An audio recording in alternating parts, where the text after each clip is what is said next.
Listen, be willing to sacrifice. I'm not saying let your whole life go, replace your whole life. Be willing to sacrifice. Be willing to cut off the people that serve you no good, the things that serve you no good, all the external things that don't allow you to grow. When you talking to them, you using that thing, trying to withstand that thing. You feel this downwards of energy. You don't feel like yourself. You can't be yourself. When you interact with this thing or person, you have to eliminate a part of yourself that you don't have to do. And I had to learn that in the process of even my main thing I can say was talking to people, certain people. And more so with my thing, it was females.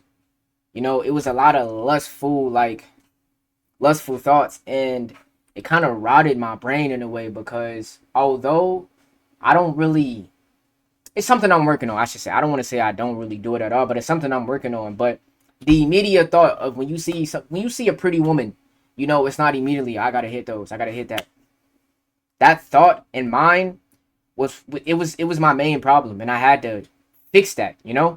Simply because it's like, yo, bro, I might end up finding my wife, my future girlfriend one day, and I don't want to have her going through that, especially within like talking stages or anything. Just in general, bro. I don't want, at least with me, I don't want no female to come towards me or look at me in that way of like, damn, this is a lustful ass nigga. And that's just one reasoning, and it can go both ways. Like, not to even say like the female not interacting with the lust, but it's like, yo, I don't just want you for that, you know. And I'm trying to get out of that cycle of, yo, you pretty, but if my immediate thought is I just want to smash crack and then that's it, I don't even want to talk to you. I can enjoy the beauty from afar. You look good, swipe to the next thing. And not to block my own blessings, but just to protect my own peace. I don't want to put myself through anything I wouldn't want nobody else going through.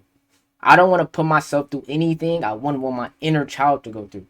That inner child is me, and something that it revolves around this is sometimes you got to be alone. Sometimes you got to get rid of the people, rid of the things that serve you no good, and you might be left alone, and that's okay. Do you think when you was a child, you was a kid, when you didn't have no phone, you didn't care about social media, that you cared about going on TikTok, going on Instagram, having a girlfriend, having a boyfriend? You think you cared about that as a kid? And I honestly reflect on that a lot because it's like our inner child was really a representation of how shit was supposed to really be.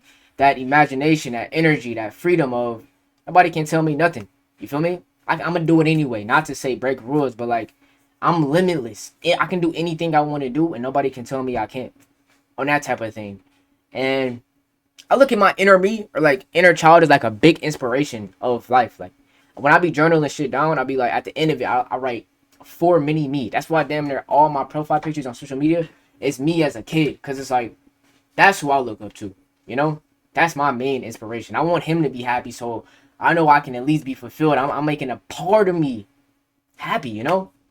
And sometimes, like I said, it's easier said than done, especially nowadays. We've come to this like society where phones, internet, scrolling, doom, TikTok, Instagram, that's the main front site of everything. But it's like you got to deprogram yourself from that. And I'm learning myself as well. I don't want y'all to think I'm this perfect guru, but I'm learning myself as well. And you got to be willing to learn, because if you're not willing to learn, you're never going to get the knowledge you need to look. You're never going to get the knowledge you need to know.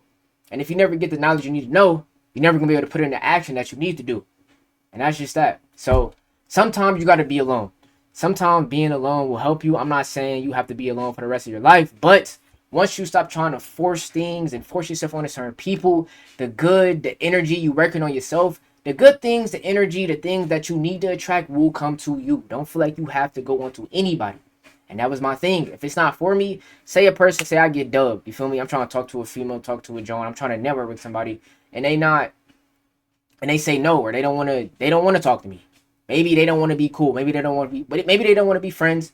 Maybe they don't want, maybe they decline my opportunity for a job or something like that. It's like, don't take it as a offense thing. It's just not for you. And that's okay. I had to stop looking at no's and rejection in general as you're trash, you're bad, this is not for you, you're not the one for the job. Something better is for you. And when you link that perspective with everything, it'll make more sense. But we gotta stop forcing things, y'all. We gotta stop trying to force things that's not for us. And once you do that, come on, man. You gotta be willing. You gotta be willing to be alone though. Sometimes I know it's scary, but you good. You got yourself. You got yourself. I love y'all.